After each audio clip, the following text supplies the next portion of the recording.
નમસ્કાર મિત્રો, સ્વાગત છે તમારું આપણી આ યુટ્યુબ ચેનલમાં જેનું નામ છે ગુજરાતી જીકેની જમાવટ। મિત્રો, ગઈકાલે ગુજરાત સરકારના નાણાં વિભાગ દ્વારા ગુજરાત સરકારના કુલ 4.71 લાખ જેટલા હાલમાં કાર્યરત કર્મયોગી કર્મચારીઓ અને 4.73 લાખ કર્મચારીઓ કે જેઓ જૂની પેન્શન યોજના અંતર્ગત રાજ્ય સરકારના નાણાં વિભાગ પાસે પેન્શન મેળવી રહ્યા છે તેવા 9.44 લાખ સરકારી કર્મચારીઓ માટે મિત્રો જે 1 જાન્યુઆરી 2024થી 4% મોંઘવારી ભથ્થું કેન્દ્ર સરકારના ધોરણે બાકી હતું તે 4% વધારો કરવા બાબતનો પરિપત્ર ગઈકાલે એટલે કે તારીખ 4 જુલાઈ 2024ના રોજ ગુજરાત સરકારના નાણાં વિભાગ દ્વારા ઠરાવ કરીને બહાર પાડી દેવામાં આવે છે।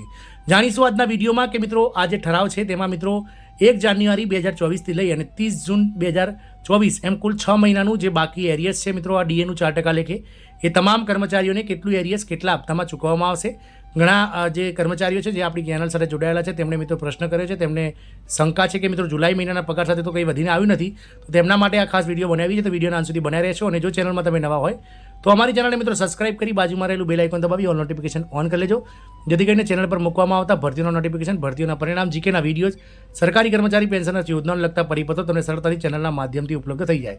તો તારીખ 1/1/2004થી રાજ્ય સરકારના કર્મયોગી કર્મચારીઓ અને પેન્શનરોને મળવાપાત્ર મોંઘવારી ભથ્થામાં મોંઘવારી રાહત દરમાં 4%નો વધારો કરવા બાબતનો નાણાં વિભાગનો આ પરિપત્ર છે। નાણાં વિભાગે મિત્રો અલગ અલગ જે વંચાણ લીધેલ ઠરાવોમાં 16/5/2018નો ઠરાવ છે, નાણાં વિભાગનો 29 ફેબ્રુઆરી 2024નો ઠરાવ અને ભારત સરકારનો 12/3/2024નો જે છે તે ઠરાવ વંચાણે લીધેલ છે। ઠરાવમાં લખ્યું છે કે ગુજરાત રાજ્ય સેવા પગાર સુધારણા નિયમો 2016 હેઠળના પગાર ધોરણો મુજબ પગાર ઉપર સંદર્ભ 2માં દર્શાવેલ તારીખ 29/2/2024ના સરકારી ઠરાવ અન્વયે રાજ્ય સરકારના કર્મચારીઓ અને પેન્શનરોને તારીખ 1/7/2023ની અસરથી 46%ના દરે મોંઘવારી ભથ્થું મળવાપાત્ર થશે તેમ ઠરાવવામાં આવેલું હતું। ઉપર સંદર્ભમાં દર્શાવેલ ભારત સરકારના 12/3/2024ના ઓફિસ મેમોરેન્ડમથી કેન્દ્ર સરકારના કર્મચારીઓના કિસ્સામાં તારીખ 1 જાન્યુઆરી 2024ની અસરથી હાલમાં ચૂકવવામાં આવતા મોંઘવારી ભથ્થામાં દરમાં 46%ના દરોમાં જે છે તે 4%નો વધારો કરીને 50%ના દરે મોંઘવારી ભથ્થું ચૂકવવાનું ઠરાવવામાં આવેલ છે।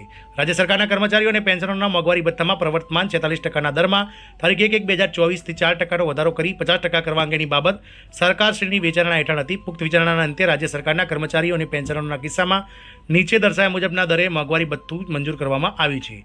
તારીખ 1/1/2024થી મૂળ પગાર એટલે કે બેઝિકના 50% મોંઘવારી ભથ્થાનો દર જે છે તે મિત્રો મળવાપાત્ર થશે।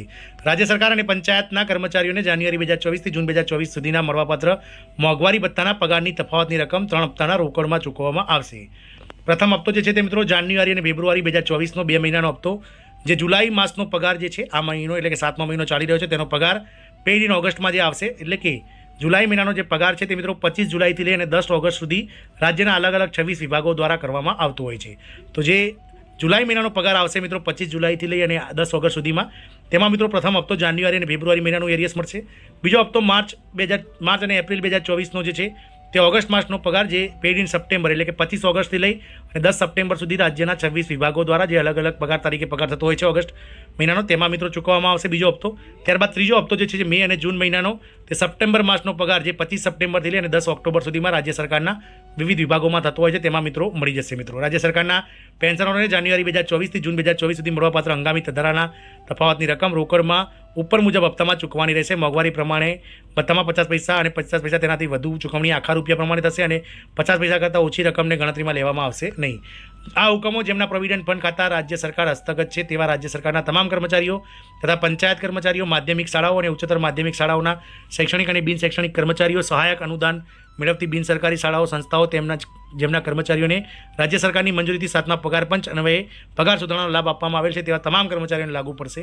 આ હુકમોનો લાભ ઉચિત ફેરફાર સાથે પ્રાથમિક શિક્ષકો અને પંચાયતના પ્રતિનિયુક્ત ઉપરના અથવા બદલી પામેલ કર્મચારીઓ તેમજ કામ પૂરતા મહેકમ પરના કર્મચારીઓ જેમને 7મા પગાર પંચ મુજબ પગાર સુધારણા મંજૂર કરવામાં આવેલ છે તેમને મળવાપાત્ર થશે। પંચાયતો દ્વારા તેમના કર્મચારીઓને મંજૂર કરેલ મોંઘવારી ભથ્થાના કારણે તેમને બિન સરકારી માધ્યમિક શાળાઓને તેમના શિક્ષકોને તેમજ સહાયક અનુદાન મેળવતી સંસ્થાઓને તેમના કર્મચારીઓને આપવાના તથા મોંઘવારી ભથ્થાના કારણે થતું ખર્ચ આ હુકમોના નિયત પ્રમાણે વિનિયત કરવામાં આવે છે। આ હુકમોને કારણે થતું ખર્ચ જે છે તે રાજ્ય સરકાર દ્વારા ભોગવવામાં આવે છે। રાજ્ય સરકારની પ્રવર્તમાન નીતિ અનુસાર મોંઘવારી ભથ્થામાં થતો વધારો તેમના 7મા પગારબંધ મુજબના સુધારણા થયેલ છે તેમને જ મળવાપાત્ર છે। મિત્રો આ હુકમો અખિલ ભારતીય સેવા એટલે કે જે છે તે AIS અધિકારીઓને પણ લાગુ પડશે। મિત્રો ગઈકાલે મિત્રો ID ચૌધરી નાણાં વિભાગ નાણાં સચિવ દ્વારા પરિપત્ર બહાર પાડવામાં આવે છે। એક ઉદાહરણ દ્વારા સમજીએ તો જો કોઈ કર્મચારીનો મિત્રો પગાર 25,000 રૂપિયા બેઝિક છે. તો તેનો મિત્રો જે 25,000 લેખે મિત્રો 4% જો ગણીએ 1 જાન્યુઆરીથી તો 25,000 રૂપિયા લેખે 1,000 રૂપિયા ડીયરનેસ એલાઉન્સ એટલે કે મોંઘવારી ભથ્થું વધે છે. એટલે કે મિત્રો 1 જાન્યુઆરીથી લઈ અને 30 જૂન સુધીમાં 6 મહિનાના 6,000 રૂપિયા એરિયસ તેને લેવાનું નીકળતું હોય છે. તેનું પહેલું એરિયસ જે છે તે મિત્રો ઓગસ્ટ મહિનાના પગાર સાથે આવશે. જે જુલાઈનો પગાર ઓગસ્ટમાં થશે તેમાં 2,000 રૂપિયા, સપ્ટેમ્બર મહિનાના પગારમાં 2,000 અને ઓક્ટોબર મહિનામાં જે સપ્ટેમ્બર મહિનાનો પગાર આવશે તેમાં 2,000 એમ કરીને એને 6,000 રૂપિયા એરિયસ ચૂકવવામાં આવશે. જ્યારે જુલાઈ મહિનાથી આ 50%ના ધોરણે તેના પગારમાં વધીને 1,000 રૂપિયા આવી જશે મિત્રો. આમ સરકારી કર્મચારીઓ કે જેઓ ગુજરાત સરકારના કર્મચારીઓ લાંબા સમયથી કેન્દ્રના ધોરણે જે 4% રાહ જોઈને બેઠા હતા તેમને મિત્રો સરકાર દ્વારા ગઈકાલે નાણાં વિભાગ દ્વારા પરિપત્ર કરીને આપી દેવામાં આવે છે. આના કારણે સરકાર પર મિત્રો 1,129.51 કરોડ રૂપિયાનો જે છે તે બોજો પડશે. કારણ કે સરકાર આવા જે કર્મનિષ્ઠ 9.44 લાખ જેટલા કર્મચારીઓ છે તેમને મિત્રો એરિયસ પણ ચૂકવવાની છે. એટલે કે સરકાર ઉપર 1,129 કરોડ રૂપિયા જેટલો બોજો આ એરિયસના કારણે પડશે મિત્રો. જય હિન્દ, અસ્તુ.